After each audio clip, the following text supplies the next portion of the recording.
morning students. Today we have start chapter 33 embryonic development in human यानी मानव में भ्रूणीय परिवर्तन. This chapter belong to human embryology. ये अपनी embryology चलिए उसको बिलोंग करता है ये चैप्टर. अब देखिए आपने प्रीवियस क्लास में हमने फर्टिलाइजेशन पढ़ा था जिसमें मेल गैमेट्स और फीमेल गैमेट्स का फ्यूज़न टीच किया था और इन दोनों के फ्यूज़न से जो स्ट्रक्चर फॉर्मेट होता है this structure is known as zygote, युग्मनज.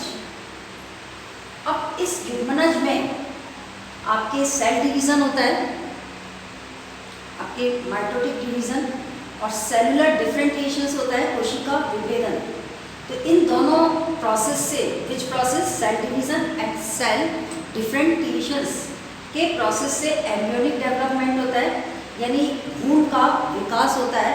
और इस प्रोसेस को आपके कौन से cell division and cellular differentiations कोशिका विभेदन और कोशिका विभाजन, ये पहले तो आपका आएगा कोशिका विभाजन और फिर कोशिका विभेदन.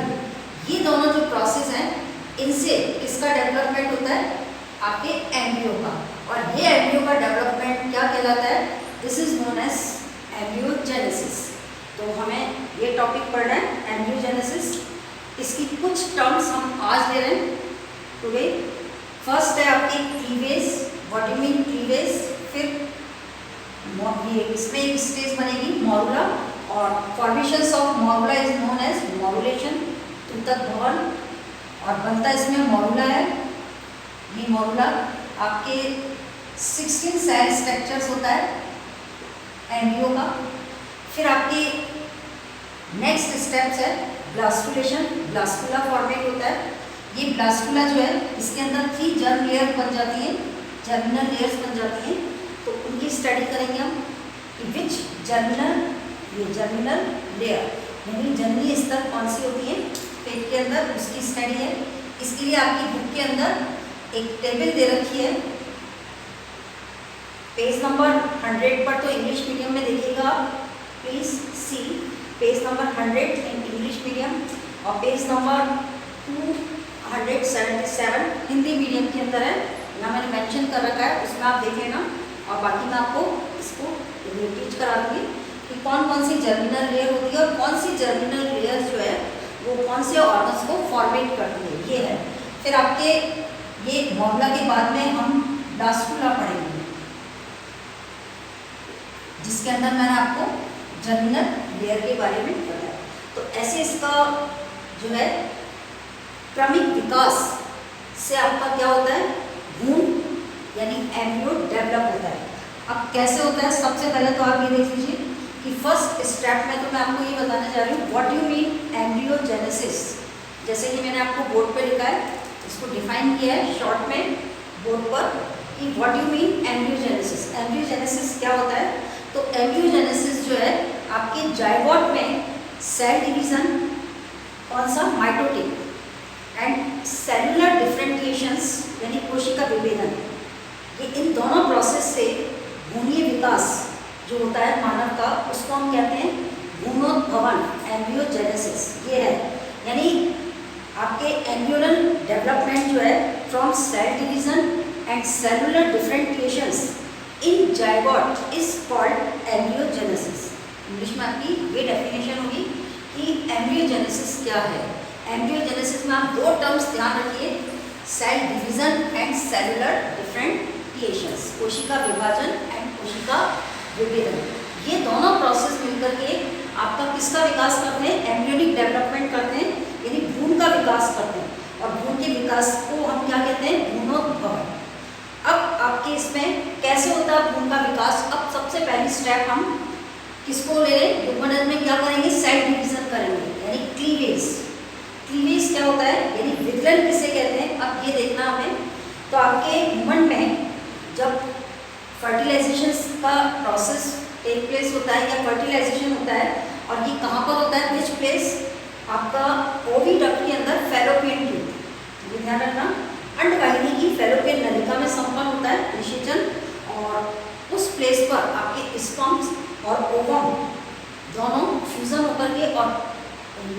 कौन सा स्ट्रक्चर्स फॉर्मेट करते हैं? डिप्लॉइड स्ट्रक्चर, और this diploid structure is known as zygote. Sperms और ओवम तो होते हैं हैप्लॉइड गैमेट्स होते हैं, ये मेल और female gametes. Male gametes and female gametes they are fused together and form zygote. आपका जायगोट बन गया। अब इस जायगोट में क्लीवेज कैसे होता है हमें ये देखना है। तो यहाँ पे युग्मनज में होने वाले सबसे पहले जो विभाजन होता है फर्स्ट, वो होता है आपकी माइटोटिक डिवीजन, समसूत्री विभाजन। और ये समसूत्री विभाजन से क्या होता है, युग्मनज जो होता है 2n स्ट्रक्चर का युग्मनज आपके 2 सेल्स के अंदर कन्वर्ट हो जाता है। तो इसको हम बोलते हैं 2 सेल स्टेज, यानी द्विकोशिका अवस्था। फिर इसके पश्चात में जो 2 सेल्स के अंदर जब आपका युग्मनज या जायगोट कन्वर्ट होता है, फिर वापस दूसरा विभाजन होता है। उनकी जो बड़ी सेल्स होती हैं उनमें फिर अगेन रीडिवाइड, और डिवाइड होकर के फिर ये आपकी 3 सेल्स स्ट्रक्चर्स हो जाता है। तो इस तरह से युग्मनज जो है इसका आपके यानी सेल का डिवीजन बढ़ता जाता है। इसमें फर्स्ट डिवीजन माइटोटिक डिवीजन होता है फर्स्ट, तो 2 सेल स्टेज होती है। फिर तीसरा माइटोटिक डिवीजन होता है तो 3 सेल। ऐसे आपका सेल का जो डिवीजन है वो तो आपके आगे प्रोसीड करता है, लेकिन युग्मनज का जो आकार है वो वैसे की वैसे ही बना रहता है। ये ध्यान रखना इसका। तो इस तरह से आपके इसको हम कहते हैं क्लीवेज। ये पोजीशन आपकी क्या कहलाएगी, क्लीवेज। अब ये जब तक आपका युग्मनज 16 सेल तक नहीं पहुंच जाता, जब ये 16 सेल्स पे पहुंच जाता है एक सॉलिड बॉल बन जाता है, यानी 16 सेल्स का स्ट्रक्चर जो होता है इसका युग्मनज का आपके 8 टाइम माइटोटिक डिवीजन होगा। तो जो जायगोट जो है वो 16 सेल स्ट्रक्चर बन जाएगा। तो 16 सेल स्ट्रक्चर का जो एम्ब्रियो होता है दिस इज नोन एज मॉरुला, उसको हम बोलते हैं मॉरुला। और इसके फॉर्मेशन का जो प्रोसेस होता है दिस इज नोन एज मॉरुलेशन, तूतक भवन। क्लियर, आपको समझ में आ रहा है व्हाट यू मीन्स मॉरुलेशन? तूतक भवन किसे कहते हैं, एक बार और देख लीजिए। तूतक भवन को जब कोशिकाएं की संख्या 16 हो जाती है तो ऐसी ठोस अवस्था को तो हम कहते हैं तूतक, आई मीन्स मॉरुला। और इस तूतक या मॉरुला के निर्माण की जो पूर्ण प्रक्रिया जो होती है ये कहलाती है तूतक भवन। अब इस तूतक भवन में ये ध्यान रखिए, जो आपका फर्टिलाइज एग जो होता है, आई मीन जायगोट जो होता है, उसकी जो आउटर मोस्ट कवरिंग होती है जिसको हम बोलते हैं जोना पेल्विसिडा, वो वैसी की वैसी बनी रहती है, उसमें कोई चेंजेस नहीं आता, ये ध्यान रखना। तो ये जो तूतक भवन की जो प्रक्रिया है, ये जो प्रोसेस है, ये कितने डेज में पूर्ण होती है? 3 डेज के अंदर, यानी 3 दिन का टाइम लगता है इसके अंदर। 3 दिन में ये पूरी हो जाती है। और इसका जो आउटर एनवलप जो होता है जोना पेल्विसिडा, ये ऐसी की ऐसी बना रहता है। और इसका जौ की त्यों बने रहने का कारण क्या है, मतलब मेन उसी पोजीशन में बने रहने का कारण है कि यूट्रस के किसी और अन्य स्थान पर आपके रोपण ना हो जाए, इसलिए बना रहता है। अब आपके ये 16 सेल्स स्ट्रक्चर पूरा हो गया, मॉरुलेशन। नाउ नेक्स्ट है अब ब्लास्टुलेशन क्या होता है, इसको आप देखिए। अब देखिए आप मॉरुला में कोरक पुटी के निर्माण की जो प्रक्रिया है इसको हम कोरक भवन बोलते हैं। और इससे जो ब्लास्टुला बनता है ये कोरक पुटी कहलाता है। ये तो तूतक हो गया और ये कोरक पुटी। तो कोरक पुटी का जो फॉर्मेशन है this is known as blastulation. तो इसको पढ़ेंगे हम, ब्लास्टुलेशन क्या होता है। अब आपकी यूट्रस में ये 16 सेल्स का मॉरुला आई मीन तूतक जब पहुंचता है, ध्यान रखना, जब ये गर्भाशय के अंदर पहुंचता है तो पहुंचने के बाद में इसकी जो क्यूबिडोइड सेल्स जो होती है, घनाकार कोशिकाएं जो होती हैं, वो फ्लैट लेयर बनाती है, पतली परत बना लेती है। और इस पतली परत को हम क्या बोलते हैं, ट्रोफोप्लास्ट। ये भी एक वर्ड आ रहा है आपके दोनों के in between, this word is known as trophoblast कहलाता है वो। और इस ट्रोफोब्लास्ट को हम हिंदी में बोलते हैं कोशकोरक, ये है। और इन्हीं कोशकोरक से, ये जो कोशकोरक होता है इन्हीं से, यानी किसी की जो सेल्स होती है ये किसके अंदर, यूट्रस से चिपकती हैं, अटैच होती है। यहाँ तक हो गया आपका। अब आपके ये कोशकोरक की जो सेल्स मैंने बताई आपको, फ्लैट सेल्स, इससे आपके गर्भाशय के अंदर चिपक जाएगा। इसके बाद में आपकी यूट्रस का जो फ्लूइड होता है, तरल पदार्थ जो होता है, वो आपके कोशकोरक के अंदर पहुँचता है। और कोश कोरक यानी ट्रोफोप्लास्ट क्या करता है, फिर आपके यानी एम्ब्रियो के अंदर अलग से इंट्रासेलुलर मास जो होता है, इंट्रासेल्स मास जो होता है, उससे ये सेपरेट हो जाएगा आपके इसमें जो ब्लास्टुलेशन के अंदर ही आ रहा है सारा आपका जो मैटर है ये। तो ये कोश कोरक जो है और कोशिका का जो समूह है आंतरिक, ये क्या होता है, पृथक हो जाता है। और पृथक होने के बाद में आपका एम्ब्रियो गर्भाशय की एपिथेलियम से चिपक जाता है।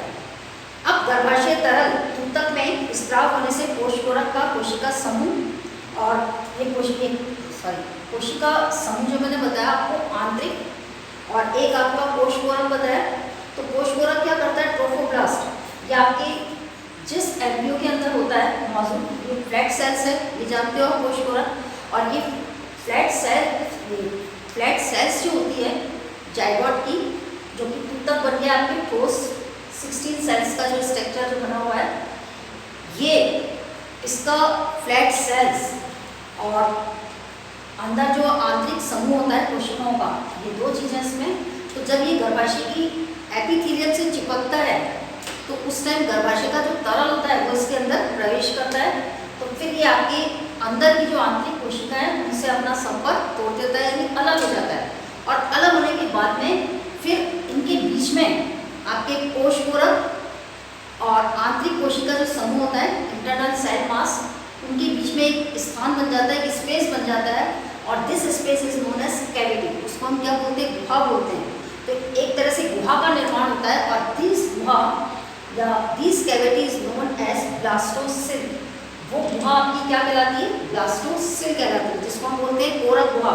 हिंदी में इसको हम क्या बोलते हैं, कोरक गुहा। अब इस गुहा में तरल जो है बढ़ता चला जाता है और तरल की मात्रा काफ़ी अधिक हो जाती है, आपके इसका आकार भी बढ़ता जाता है। और जो अंदर का इंटरनल सेल का जो मास होता है वो एक तरफ आपके जो समूह होता है उनका वो एक सिरे पर स्थित हो जाता है। तो इस तरह से आपके कोश कोरक की जो सेल्स हैं अत्यंत चपटी और फ्लैट होती हैं और इस अवस्था को हम बोलते हैं ब्लास्टोसिस्ट। तो इसमें 3 वर्ड्स आए आपके। फर्स्ट वर्ड तो आया आपके ट्रोफोब्लास्ट। ट्रोफोब्लास्ट को मैंने आपको बता दिया, आपके क्यूबिडॉइड सेल्स जो होती हैं फ्लैट हो जाती हैं, इसकी मॉरुला की, तो उसको तो हम बोलते हैं ट्रोफोब्लास्ट। और ये ट्रोफोब्लास्ट सेल्स जो है आपके यूट्रस के एपिथेलियम से अटैच होती है और अटैच होने के बाद में यूट्रस का जो लिक्विड है वो इसके अंदर फेड होता है और फेड होने के बाद में इसी ऊतक के अंदर एक और सेल्स होती है, इंटरनल सेल मास जो होता है, उससे आपका ये जो कोश कोरक है ट्रोफोब्लास्ट जो है फ्लैट सेल्स सेपरेट हो जाती है और बीच में जो गुहा बनती है उस गुहा को हम बोलते हैं ब्लास्टोसिल।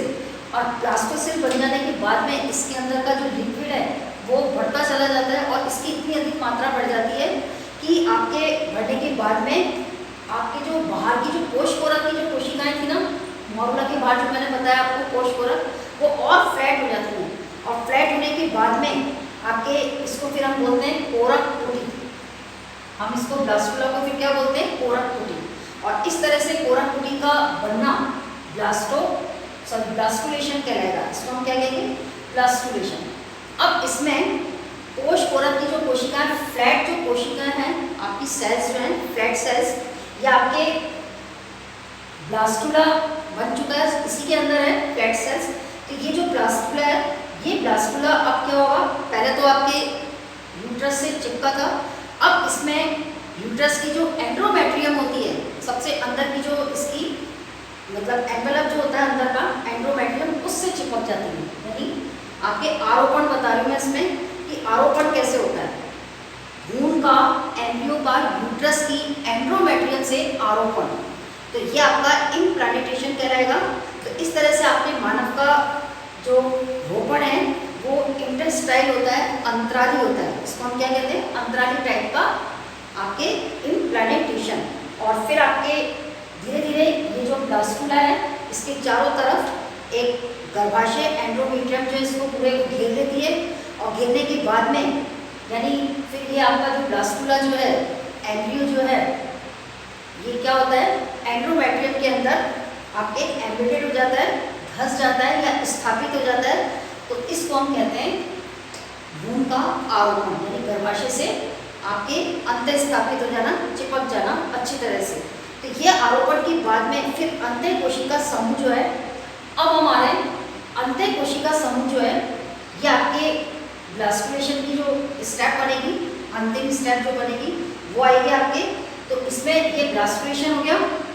अब ब्लास्टुलेशन के अंदर क्या होता है, ब्लास्टुलेशन की जो आंतरिक या इंटरनल सेल का जो मास है उसके अंदर विभेदन होता है, डिफरेंशिएट होती है और 2 पार्ट्स में डिफरेंशिएट होती है।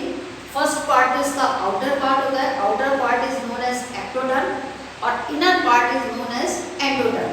तो पहले तो ये एक्टोडर्म और आपके एक्टो और एंडोडर्म दो में विभेदित होती है और फिर इसके अंदर बीच में एक डर्म और बन जाती है जिसको हम बोलते हैं मीसोडर्म।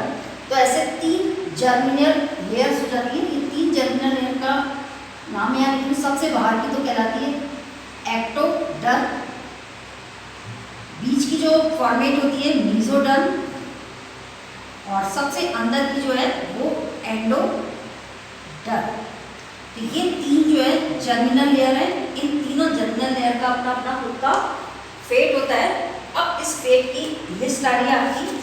फेट की लिस्ट क्या होती है या आप अपने बुक के अंदर टेबल 33.1 में देखेंगे, आपके इंग्लिश मीडियम के अंदर पेज नंबर 100 पे, और हिंदी मीडियम वाले देखेंगे पेज नंबर 227 पर। अब मैं इसका थोड़ा सा एग्जांपल देकर के आपको बता दूं। इसमें एक टेबल बनेगी, टेबल में ऊपर तो आपका ये हेडिंग आएगा फेट ऑफ जर्मिनल लेयर। इन जर्मिनल लेयर का आगे क्या भविष्य है, क्या फेट है, ये ह्यूमन के अंदर कौन से ऑर्गन्स फॉर्मेट करती हैं, आपके तीनों का अलग अलग है। सबसे पहले देखिए एक्टोडर्म, फिर मीसोडर्म का, फिर एंडोडर्म का, आपके अलग अलग टेबल बनेगी इसकी। तो मैं एक्टोडर्म का बता रही हूँ। सबसे पहले मैं सारे एक्टोडर्म का बताऊंगी, फिर एंडो और लास्ट आपके एंडो, मीसो के बाद में एंडो। अब देखिए इसकी फेट ऑफ जर्मिनल लेयर, ये अपना आज का लास्ट टॉपिक है अभी। इसमें एक्टोडर्म जो है ये फॉर्मेट करती है एपिडर्मिस और त्वचीय व्युत्पन्न, स्किन डेरिवेटिव्स फर्स्ट। सेकेंड ये स्किन ग्लैंड्स, त्वचीय ग्रंथियां भी एक्टोडर्म फॉर्मेट करती है। फिर आपके नर्वस सिस्टम, ब्रेन और स्पाइनल कॉर्ड, ये भी ऑर्गन्स डेवलप करने का रेस्पॉन्सिबिलिटी इसके ऊपर है, एक्टोडर्म के ऊपर।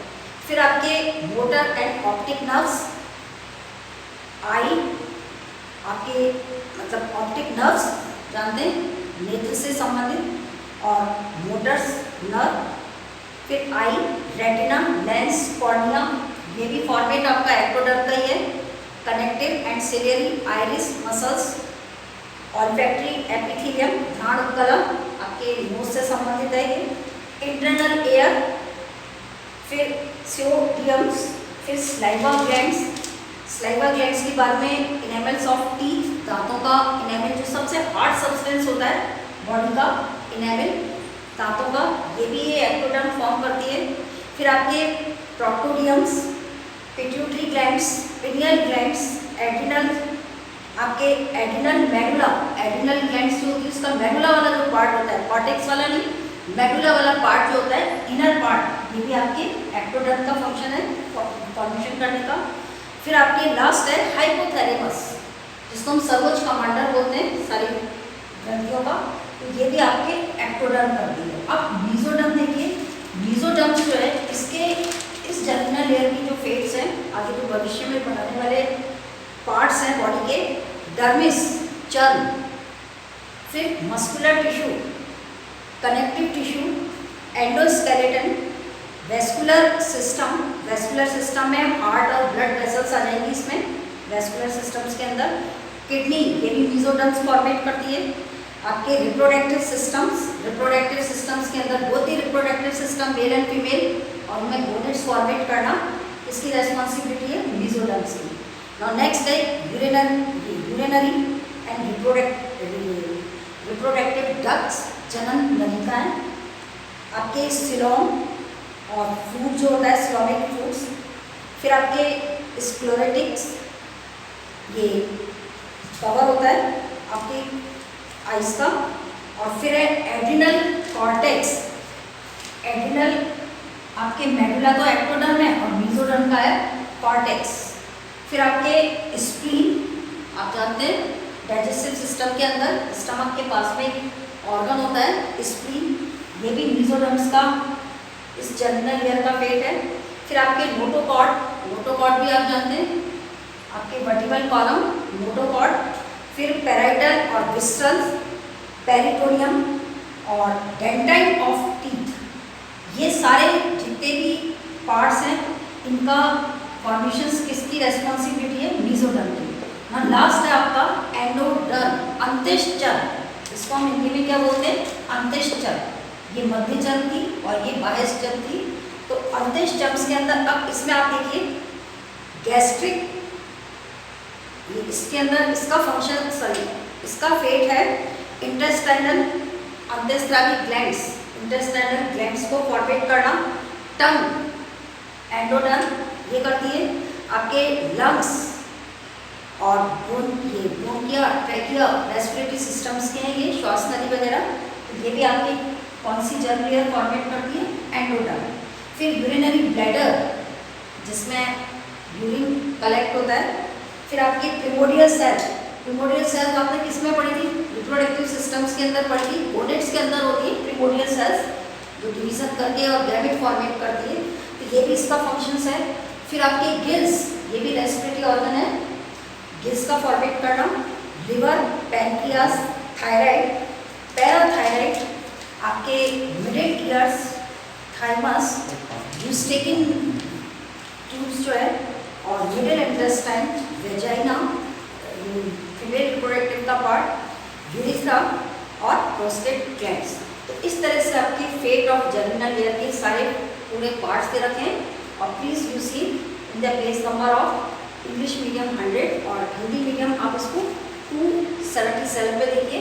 अब हम नेक्स्ट जो क्लास लेंगे इसकी, ये एम्ब्रियो का डेवलपमेंट के अंदर जो आपके मंथ लगते हैं पूरे, यानी आपके 36 जो वीक्स हैं वो कैसे इसके अंदर डेवलप होते हैं, तो कल हम पूरा इसका डेवलपमेंट पढ़ेंगे एम्ब्रियो का।